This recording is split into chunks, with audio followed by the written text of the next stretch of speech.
तो देखिए अभी तक हमने डिस्क्रीट मास सिस्टम के लिए कर लिया था सेंटर ऑफ मास निकालना।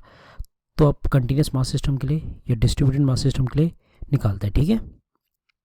तो अब क्या है, सेंटर ऑफ मास किसका निकालेंगे अपन, कंटिन्यूस मास सिस्टम का, ठीक है। एक मिनट, कंटिन्यूस मास सिस्टम का, कंटिन्यूस मास सिस्टम से मतलब मैंने बोल दिया रॉड एक, अभी तो मैंने बोला था 3 डिफरेंट मासेस लगे हुए हैं, कंटिन्यूस मास सिस्टम। तो यार अगर उसका डिस्ट्रीब्यूटेड उसका या डिस्ट्रीब्यूटेड मास सिस्टम के नाम से भी बोलते हैं से, उसका सेंटर ऑफ मास निकालना है। मान लीजिए कि मैंने बोला एक रिंग का सेंटर ऑफ मास कहाँ होगा, तो आप क्या बोलेंगे, उसके सेंटर पे होगा भाई साहब। एक डिस्क का सेंटर ऑफ मास कहाँ होगा, डिस्क समझते हैं आप, डिस्क मतलब उसका भी एरिया है, रिंग तो सिर्फ यार ये है डिस्क, तो उसका सेंटर ऑफ मास क्या होगा, सेंटर में। अब अगर मैंने स्फीयर का बोला सेंटर ऑफ मास कहाँ होगा, तो आप क्या बोलेंगे, उसके सेंटर में, ज्योमेट्रिकल सेंटर में, ठीक है जी। और सॉलिड स्फीयर का कहाँ होगा, ये स्फीयर है, हॉलो स्फीयर, चाहे हॉलो स्फीयर हो या सॉलिड स्फीयर हो, दोनों का सेंटर ऑफ मास कहाँ होगा, उनके ज्योमेट्रिकल सेंटर पे। Okay, very good. आइए आगे बढ़ते हैं फिर इसी बात में। तो जैसे मैंने आपसे कहा कि एक रॉड है, उसका सेंटर ऑफ मास निकालते हैं। मान लीजिए ये रॉड है, तो मैंने उससे कहा उसका सेंटर ऑफ मास कहाँ होगा, आप बोलेंगे कि यार उसके सेंटर में होगा। पर अगर तो ये तब होता है जो उसका मास जो होता वो यूनिफॉर्मली डिस्ट्रीब्यूटेड होता, ठीक है। कंटिन्यूस मास सिस्टम तब होगा जब यूनिफॉर्मली डिस्ट्रीब्यूटेड होगा, यूनिफॉर्म डिस्ट्रीब्यूशन ऑफ मास होगा, तब बिल्कुल ज्योमेट्रिकल सेंटर पे आएगा। पर अगर यूनिफॉर्मली डिस्ट्रीब्यूटेड नहीं है, मान लीजिए उसका मास है, अच्छा एक चीज़ और बता देता हूँ आपको मैं, इसमें मैं 3 चीज़ें यूज़ करूँगा, 3 सिंबल, लैम्डा, सिग्मा और रो। रो आपसे पहले आपने पहले भी देखा होगा, ये तीनों डेंसिटी के लिए यूज़ करूँगा। रो होगा वॉल्यूमेट्रिक डेंसिटी के लिए, यानी कि मास बाय वॉल्यूम के लिए, और सिग्मा होगा मास बाय एरिया के लिए, और ये होगा मास बाय लेंथ के लिए। अब खुद सोचिए लैम्डा बाय किस किस के लिए यूज़ करूँगा, जहाँ पे सिर्फ लेंथ का डिस्क्रिप्शन होगा, जैसे रॉड, जैसे रिंग, यहाँ से सिर्फ लेंथ से मतलब मुझे। और ये लैम्डा किसके लिए यूज़ होगा, मतलब लैम्डा तो बता दिया मैंने आपको, सिग्मा किसके लिए यूज़ होगा, एरिया, जहाँ पे सिर्फ एरिया होगा, ऐसे hollow sphere, hollow cylinder, disc, ठीक है। और ये किसके लिए होगा, रो, रो होगा जहाँ पे वॉल्यूम होगी, यानी कि solid cylinder, solid cylinder, solid sphere, solid कोन वगैरह वगैरह, ठीक है जी। ओके, चलिए आइए। तो अगर मैं कहता कि इसकी अगर यूनिफॉर्म डेंसिटी है, यानी कि अगर मैं बोलता इसकी डेंसिटी सिर्फ लैम्डा है, रॉड है तो लीनियर है, सिर्फ हम एक ही डायमेंशन मान रहे हैं, ऐसी डायमेंशन, तो सीधा ज्योमेट्रिकल सेंटर में आता। पर अगर मैं बोल दूँ इसका जो लैम्डा है वो लैम्डा नॉट एक्स है, अब तो ये एक्स के साथ वेरिएबल हो रहा है ना, अब इसकी जो लीनियर डेंसिटी है वो वेरिएबल है, तो इसका सेंटर ऑफ मास कहाँ आएगा, अगर मैं आप ऐसा पूछता हूँ। तो यार अब समस्या वाली बात हो गई है। सेंटर ऑफ मास के लिए मैंने सबसे पहले क्या कहा था कि सबसे पहले आपको क्या करना है, आप कहेंगे कि ओरिजिन पर पता लगाना, ओरिजिन यहाँ लिख लिया, ठीक है। अब ऐसे केस में हमें मैथमेटिक्स का एक टूल चाहिए, वो है इंटीग्रेशन, इंटीग्रेशन का हम यूज़ करते हैं। तो यार अगर लैम्डा नॉट एक्सेस की जो लीनियर डेंसिटी है वो वेरिएबल है, तो मैं एक्स में जाके एक छोटा सा टुकड़ा ले लूँगा, ओए छोटा सा डी एक्स ले लिया, ठीक है, डी एक्स ले लिया। तो यहाँ पे छोटा सा टुकड़ा, छोटे से डी एक्स के लिए तो इसका लैम्डा सेम ही रहेगा ना, वो कितना रहेगा, लैम्डा नॉट एक्स, क्योंकि एक्स एक्स के हिसाब से वेरी कर रहा है, तो एक्स पे गया, 2 पे गया तो 2 लैम्डा नॉट, 3 पे गया तो 3 लैम्डा नॉट, 4 पे गया तो 4 लैम्डा नॉट, एक्स पे गया तो 4 एक्स लैम्डा नॉट, ठीक है। तो अब मुझे क्या चाहिए, उसका मास चाहिए, छोटे से उसका छोटा सा मास, ठीक है।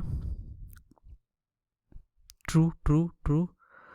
तो आप खुद सोचिए, अगर अब मुझे इसका मास पता चल जाए, तो मुझे अगर सेंटर ऑफ मास निकालना है, तो बहुत बड़ी बात नहीं है सेंटर ऑफ मास टोटल का, तो मैं क्या करूँगा, उस छोटे से डीएम का मास और उसकी पोजीशन डिवाइडेड बाय डीएम, और इसका इंटीग्रेशन कर दिया।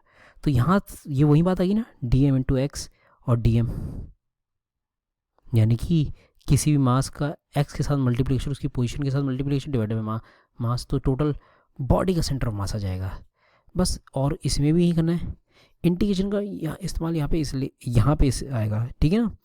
आप उस छोटे से डी एक्स एलिमेंट को ढूंढिए, डी एक्स एलिमेंट पता करना है। और डी एक्स एलिमेंट क्या है? वो डी एक्स एलिमेंट के डी एम मास होगा, उसकी पोजीशन क्या है? एक्स। तो मुझे एक्चुअली चाहिए क्या? डी एम मास की centre of mass, D M mass का सेंटर ऑफ मास। मुझे यहाँ पे सिर्फ डी छोटा सा डी एम मास पता करना है। ये डी एक्स जो मैंने करा वो डी एम मास ही निकाला है, तो उसका सेंटर ऑफ मास पता चल जाए तो मैं टोटल का सेंटर ऑफ मास निकाल लूँगा। ठीक है जी, क्या कहते हैं? तो देखिए ये तो मैंने वैसे ही बना दिया आपके लिए, पर खैर इसमें भी आगे हो सकता है। डी एम मास क्या होगा इसका? भाई साहब लैम्डा इंटू डी एक्स। अब लैम्डा क्या है उस पोजीशन में? Lambda nought X D x. ठीक है जी, तो अब एक बार निकाल ही देते हैं, कोई वो लोड वाली बात नहीं है। तो एक्स ऑफ सेंटर मास क्या हो जाएगा जी? D M lambda nought X D X true into X. देख लेना एक बार उसमें कोई। और डी एम क्या है? Lambda nought X D x. ऐसा नहीं सबको सबसे काट दिया, बचा एक्स, ना ना ना। सो लैम्डा नॉट कट सकता है, वो मैं कर सकता हूँ। 0 से एल तक इंटीग्रेट कर देंगे, 0 से एल तक इंटीग्रेट कर देंगे। रेस्ट आप जानते ही निकालना कैसे करेंगे, इंटीग्रेशन ये लास्ट रेस्ट तो। ठीक है, एक्स स्क्वायर डी एक्स 0 से एल तक एन 0 से एल तक एक्स डी एक्स।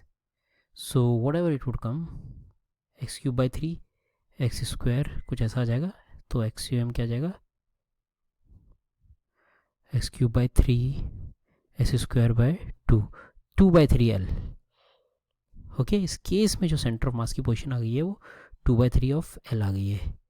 तो इस केस में सेंटर ऑफ मास की पोजीशन मेरी आ गई है 2 बाई 3 ऑफ एल।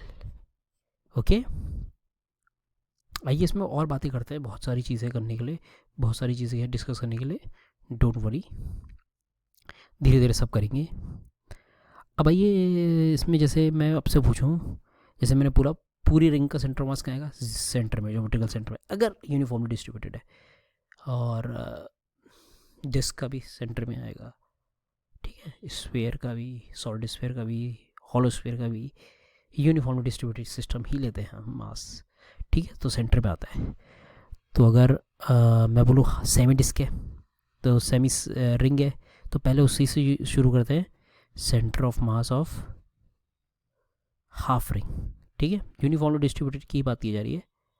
किसकी बात है? Semi ring. सेमी रिंग मतलब हाफ रिंग।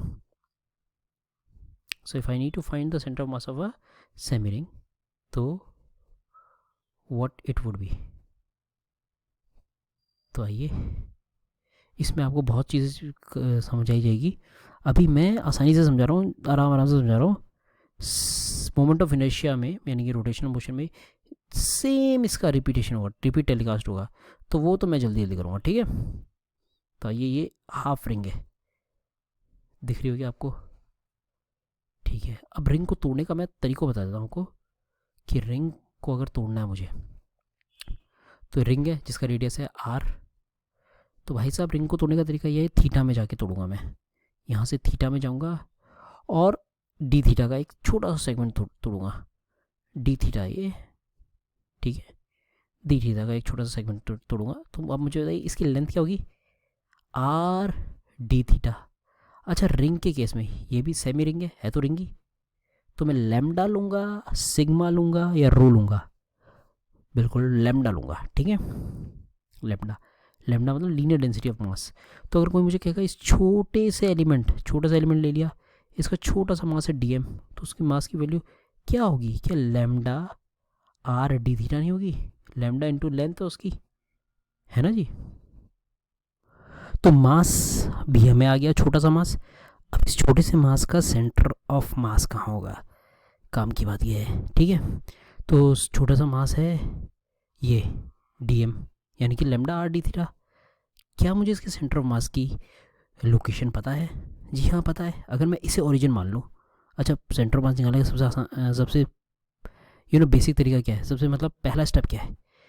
क्या आप कहेंगे ओरिजिन तो बताओ भाई साहब, किसके हिसाब से बताया पोजीशन, तो ओरिजिन मैंने इसका सेंटर ही मान लिया।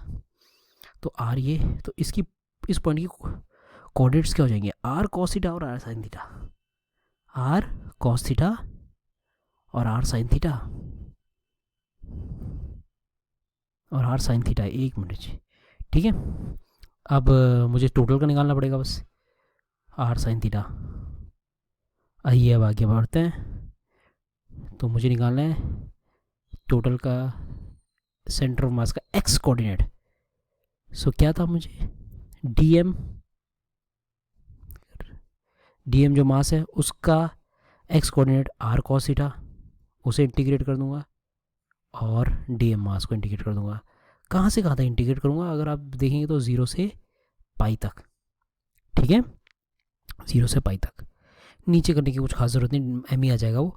खैर फिर भी डीएम क्या था, अगर आपको याद होगा, लैम्डा, ऊपर देखिए, lambda r d theta, lambda r d theta into r cos theta, तो आर का स्क्वायर लिख देना डायरेक्ट, और आर कॉस थीटा, नीचे आ जाएगा लैम्डा आर डी थीटा, 0 से पाई, 0 से पाई। लैम्डा से लैम्डा कैंसिल हो गया, एक आर से एक कैंसिल निकल गया, तो आर बच जाएगा। और कॉस थीटा का इंटीग्रेशन क्या होता है, साइन थीटा, ठीक है, साइन थीटा ट्रू 0 से पाई अपॉन में पाई। ओके, तो आप देखेंगे यार साइन पाई भी 0 होता है और साइन 0 भी 0 होता है, तो 0 आएगा, बिल्कुल 0 ही आना है, एक्स कोऑर्डिनेट तो 0 ही आएगा। मैंने बोला था रिंग है, रिंग में मैंने सेंटर कहाँ पे लिया था, सेंटर में ही ले लिया था ना, ओरिजिन, सेंटर में ओरिजिन ले लिया था, एक्सेस एक्सेस का कोऑर्डिनेट एक्सेस तो का सेंटर तो मैंने ओरिजिन में ले लिया था। तो सिमेट्री से भी आप फील कर सकते हैं कि सेंटर ऑफ मास का एक्स कोऑर्डिनेट तो इसी लाइन पे आएगा भाई साहब, यानी कि एक्स कोऑर्डिनेट तो 0 ही होगा। अब वाई कोऑर्डिनेट पे बात कर लेते हैं, ठीक है, y coordinate of the centre of mass. चिंता मत कीजिए, अभी आराम से करूँगा और मोमेंट ऑफ इनर्शिया में बिल्कुल जल्दी से, ठीक है। तो उसमें क्या करना है भाई साहब, D M R sine theta आ जाएगा बस, divided by D M. Okay, अब इसमें आगे बढ़ते जाते हैं। डी एम क्या था, लेमडा आर स्क्वायर हो जाएगा, r sine r d theta था ना, तो r sine theta d theta, and what about the d theta, d m lambda again r d theta. Integrate कहाँ से करना है, 0 से पाई तक, 0 से पाई तक। तो लेमडा से लेमडा कैंसिल आउट हो जाएगा, आर से आर चले जाएगा, और बचेगा क्या मेरा, आर साइन थीटा 0 से पाई। साइन थीटा का इंटीग्रेशन क्या जाएगा, करके दिखा देता हूँ मैं आपको, साइन थीटा डी थीटा, ठीक है, डिवाइडेड बाय डी थीटा, 0 से पाई, 0 से पाई। तो साइन थीटा का इंटीग्रेशन कॉस थीटा हो जाएगा, वो भी नेगेटिव, ठीक है, और नेगेटिव रहेगी 2r बाई पाई। तो यही पोजीशन होती है वाई एक्सिस में centre of mass of a semi ring. Centre of mass of a semi ring की पोजीशन क्या होती है अल्टीमेटली, अगर मैं आपसे पूछूंगा तो क्या होगी, आप क्या बोलेंगे, 0 2r by pi, 2r by pi, जी हाँ। तो centre of mass of a half ring ये होती है। ओके,